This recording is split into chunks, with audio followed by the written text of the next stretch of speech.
In the opening segment of the video, the author poses a powerful question. Why do we repeatedly encounter similar situations of suffering, even though faces, circumstances, or contexts may differ? This question immediately draws the viewer's attention to a little recognized reality. Repeated experiences are not the result of chance or bad luck, but rather a sign of unconscious mechanisms at work. The author emphasizes that it is the human unconscious that serves as the silent architect of the suffering we experience, and most people remain unaware of this. The key point here is the concept of the trauma imprint that Carl Jung discovered.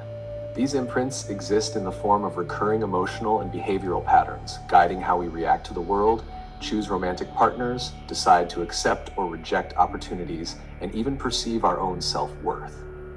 This explains why adults can fall into the same types of disappointment, loss, or relational conflict, not because they are weak or unlucky, but because the unconscious is attempting to bring attention to unresolved wounds.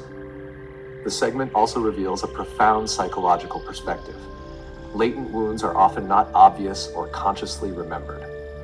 They exist as subtle emotional maps, automatically guiding responses and behaviors, sometimes making individuals feel programmed to relive suffering. The video's message is that early awareness of these unconscious imprints is the first step to breaking the cycle of suffering, and Jung provides a framework to begin this journey through self-observation, recognizing repeating patterns, and identifying signals from the unconscious. The opening does more than highlight a problem. It suggests a path of potential.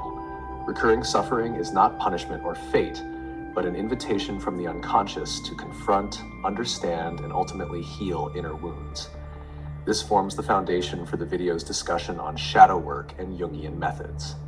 This segment focuses on a central idea often overlooked in personal growth. The greatest barrier to happiness is not external challenges, but the recurring patterns generated by the unconscious.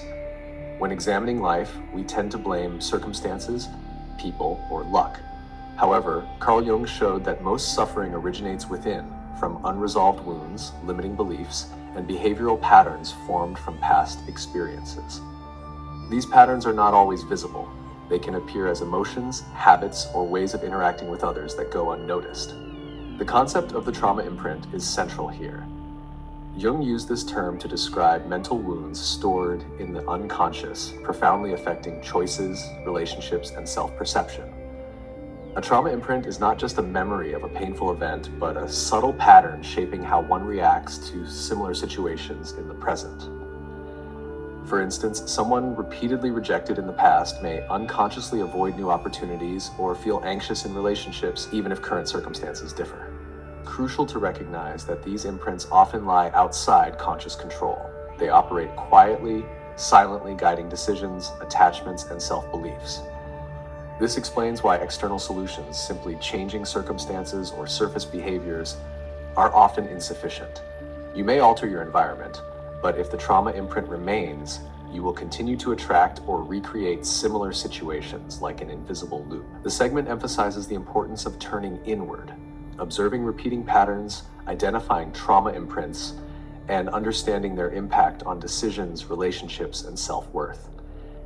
Jung suggests that only by mastering awareness of these unconscious imprints can one break the cycle of suffering and truly liberate life potential, rather than being dominated by old wounds. In personal development, many wonder why they keep facing similar suffering, disappointment, or loss, despite changes in environment, people, or circumstances. This is not mere coincidence or misfortune. It is a signal from the unconscious, indicating that an unrecognized or unresolved mental wound continues to influence life. When events repeat, the unconscious attempts to draw attention, a continuous message. There is a part of you that needs to be seen and healed. According to Jungian analytical psychology, these recurring experiences stem from trauma imprints in the unconscious. They are emotional, belief-based, and behavioral patterns formed from the past, often beginning in childhood or repressed experiences. These imprints act as an invisible program, subtly influencing decisions, interactions, and self-perception. For example, you may continually encounter unfulfilling relationships, even with different partners, because the unconscious reflects an old wound of rejection or insecurity. It is important to recognize that these recurring experiences do not prove weakness or bad luck, but offer an opportunity to explore the hidden parts of oneself.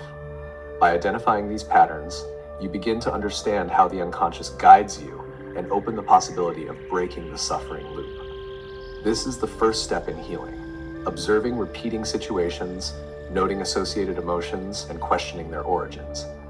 Thus, recurring suffering is not random, but an invitation from the unconscious, a signal that it is time to face, understand, and heal deep inner wounds, reclaiming control of life, and opening the path to emotional freedom and true happiness. One profound insight from analytical psychology is that the greatest obstacle in life is not external difficulties or challenges, but the unconscious itself. Many people blame circumstances, people, or luck when facing repeated disappointment, suffering, or relational conflict. Yet Carl Jung pointed out that most of this suffering stems from repetitive patterns created by the unconscious. These patterns operate silently, influencing behavior, emotions, and interaction with the world without conscious awareness. Jung called this phenomenon the trauma imprint, latent trauma imprints. These are mental wounds stored in the unconscious as emotional, belief, and behavioral patterns, sometimes formed from small but recurring past experiences. Unlike clear memories, these imprints exist like invisible lenses, directing responses to present situations. For example, a person who felt neglected or unrecognized may unconsciously attract relationships that recreate similar feelings, even if current circumstances are entirely different. These reactions are not proof of weakness, but signals from the unconscious that a part of the self remains unacknowledged and in need of healing. Recognizing trauma imprints is crucial to avoid being unconsciously driven by these patterns. When you understand that many reactions or decisions are repetitions of old trauma, you can begin to analyze, observe, and gradually break the loop. Jung advised not to impose superficial behavioral changes without understanding the deep source, as the unconscious will find ways to express the wound in other forms. Thus, latent trauma imprints are the invisible driver in your life. Identifying and understanding them forms the foundation for reclaiming emotional control, relationships, and self-belief, enabling true inner healing. Psychological trauma is not always obvious or easy to identify. Many mistakenly think that only major, tragic events leave deep imprints. In reality, mental trauma often forms from small, repeated harms over time, feeling ignored, belittled, unacknowledged, or unheard by family, friends, or surroundings. These seemingly ordinary experiences can accumulate into invisible wounds, shaping how we perceive and respond to the world. Carl Jung called this the emotional map, an invisible system storing experiences, emotions, beliefs, and reactions. The map is not written down or stored as clear memories, but strongly influences behavior and relationships. When old wounds remain unresolved, they can trigger automatic reactions, sometimes contrary to reason and present reality. For example, a person excluded as a child may always feel isolated in a friend group or panic when social situations unfold smoothly. As the unconscious warns, all good things will end. Similarly, individuals who had to constantly prove their worth to be accepted may continue to overwork or pursue relationships under relentless pressure despite current success. These reactions are the unconscious mind's attempt to protect itself, though they may cause fatigue, stress, or entrapment in the suffering cycle. Understanding the subtle nature of trauma is key to breaking automatic behavioral patterns. Recognizing that feelings of exclusion, panic, or the drive to prove oneself stem past experiences allows conscious observation, dialogue, and healing. Responses then shift from unconscious reflexes to deliberate choices, opening the way to freer, more fulfilling living. Psychological trauma often does not manifest as vivid memories or clear events. Instead, it penetrates the unconscious and subtly appears through symbols, dreams, irrational fears, habits, and daily emotional reactions. Jung emphasized that the human psyche uses symbols in dreams, imagination, or meaningful events as a language to convey unrecognized parts of the self. For instance, a recurring dream of abandonment, getting lost, or failure may reflect childhood wounds yet to be healed, even if present circumstances are safe. Trauma also manifests as seemingly irrational fears, such as panic in favorable situations, guilt, or excessive worry over minor decisions. These responses are not innate traits, but traces of unresolved painful experiences hidden in the unconscious. Over time, they embed into habits, communication styles, relationship choices, and self-perception. Without recognition, these reactions are mistaken for personality, making one believe they are inherently anxious, irritable, or insecure, when in fact it is the past repeating itself. Recognizing trauma in these subtle expressions is crucial to beginning healing. Rather than seeing fears or habits as fixed, you observe them as signals, unresolved stories from the unconscious. Asking, "Why am I reacting this way? Where does this reaction come from?" helps separate present emotions from old patterns, opening the possibility of recognition and healing. Understanding that the self is not controlled by personality, but by unconscious wounds allows conscious living, proactive choices, and gradual liberation from invisible patterns. A crucial step in trauma healing is recognizing the shadow within oneself, also called shadow work by Jung.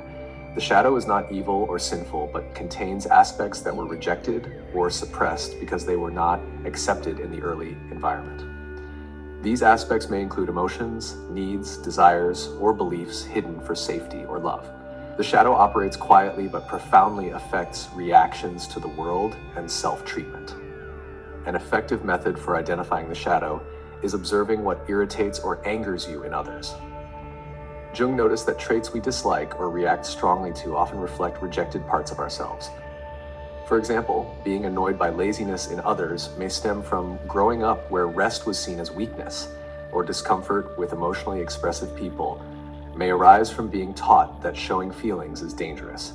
These reactions are not merely negative projections, but important traces from the past, signaling unconscious wounds.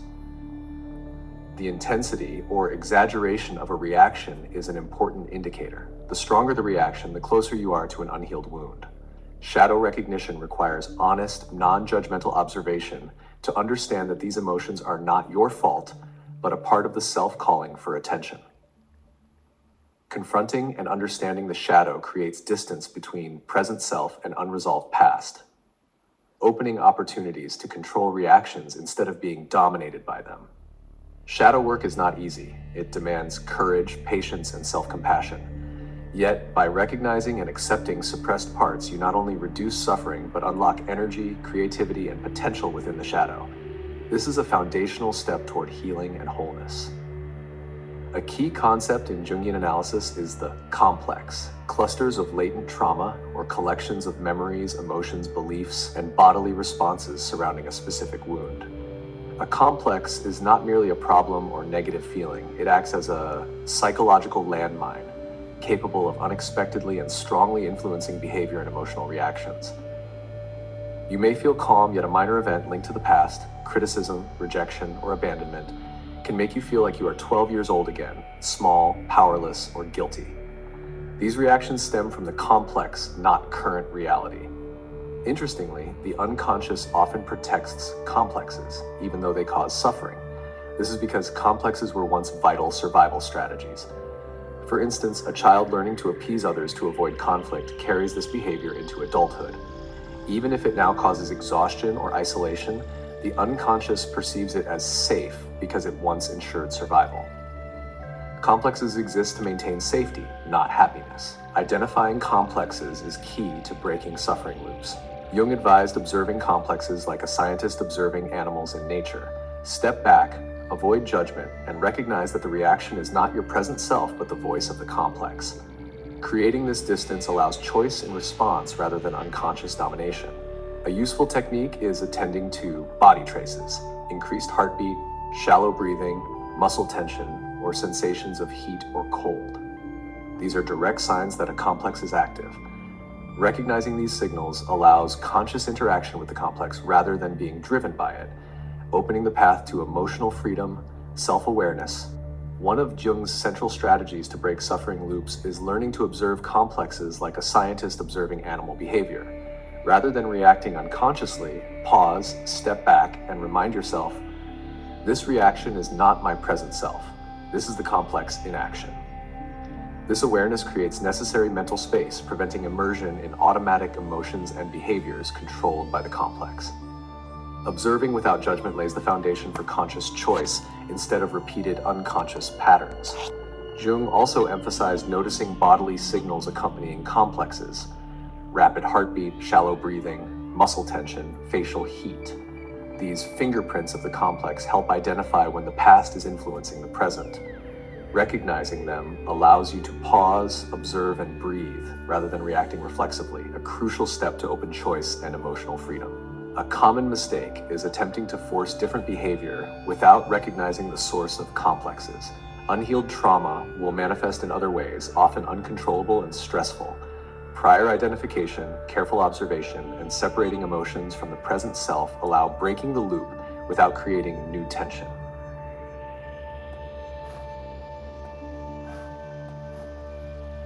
Jung's strategy is not merely behavior change, but cultivating a keen observer of the psyche, understanding unconscious wounds, and interacting consciously with them. Regular practice not only enables control over reactions, but also unlocks healing potential, creative energy, and a more proactive life, free from the grip of the past. One of Jung's most profound insights is that trauma is not only pain to be healed, but a doorway to latent power. He called this gold in the shadow. The shadow contains suppressed, rejected, or hidden aspects not accepted in the past. When recognized and integrated, these parts become powerful resources, offering vitality, creativity, and authenticity. The shadow holds life energy you once suppressed for survival in an unsafe environment. For instance, anger previously hidden can, when recognized, become energy to establish healthy boundaries. Instead of explosive reactions or feeling powerless, you learn to use anger to protect yourself and assert your values. Similarly, sadness or loss once avoided can become a gateway to empathy and deep connection. Accepting it enables self-understanding and richer relationships. The gold in the shadow concept emphasizes that painful experiences are not merely obstacles, but internal resources. Trauma, once recognized and integrated, transforms into strength rather than burden. Shadow work involves not just facing suffering, but harnessing latent energy within rejected parts. Accepting and integrating them leads to wholeness, emotional freedom, creativity, and authenticity. This perspective changes how we view trauma, not merely something to avoid or heal, but a gateway to personal power, creativity, and wholeness. The shadow becomes an internal treasure that with courage, curiosity, and self-compassion you can access for fuller living. The final step in Jungian healing is reclaiming the self, a deep process reconnecting with parts hidden by trauma. When confronting unconscious wounds, Jung encourages asking, which part of me does this wound conceal? Through this inquiry, you begin to recognize suppressed aspects, from basic needs to deep emotions and desires, previously hidden for survival in unsafe environments. This reclaiming process is not just recognition, but the right to fully live emotions and express needs. If previously taught to be silent, please others, or avoid conflict, now you can learn to speak up, ask for support, and be fully seen. This restores a healthy relationship with yourself, creating a sense of existence, recognition, and the right to express suppressed parts. The goal is not perfection or absence of wounds, but living more consciously. Understanding that old reactions, fears, or automatic behaviors are echoes of the past allows proactive choices in the present. You are no longer bound by repeating patterns, but begin rewriting your life story consciously and freely. Reclaiming the self is essential to living fully, unlocking potential and creativity. Each time you reclaim a part of yourself, express needs, speak up, or be seen and accepted, you heal old wounds and open the path to a full, creative, and meaningful life. This is a homecoming to yourself, becoming more whole and internally free. Jungian healing concludes by emphasizing a foundational principle. Recognizing the unconscious is the most crucial step. By observing complexes, shadows, and latent trauma imprints, you are making the unconscious conscious. This is not an abstract concept, but a breakthrough in psychological life. Repeating patterns, automatic reactions, and silent suffering no longer unconsciously control you. Awareness creates space for choice, proactive action, and living a life governed by consciousness instead of old wounds. One of Jung's profound messages is that trauma is not the end of your life story. On the contrary, it opens the door to a stronger, creative, and more complete version of yourself. Each wound and painful experience, once recognized and integrated, becomes an inner resource. Suppressed parts, denied emotions, all can become tools for building healthy boundaries, deep empathy, creativity, and self-awareness. Working with the unconscious allows not just healing old patterns, but rewriting your life story. Current choices are no longer bound by the past, but reflect free will, clarity, and inner power. You begin to view life through the lens of consciousness, harnessing strength from previously suppressed parts. Ultimately, this process transforms pain into lessons, suppression into strength, and shadow into inner light. When the unconscious becomes conscious, you no longer live in invisible loops, but step into a fuller version of yourself, a free, creative, and strong person, ready to author your life story on your own terms.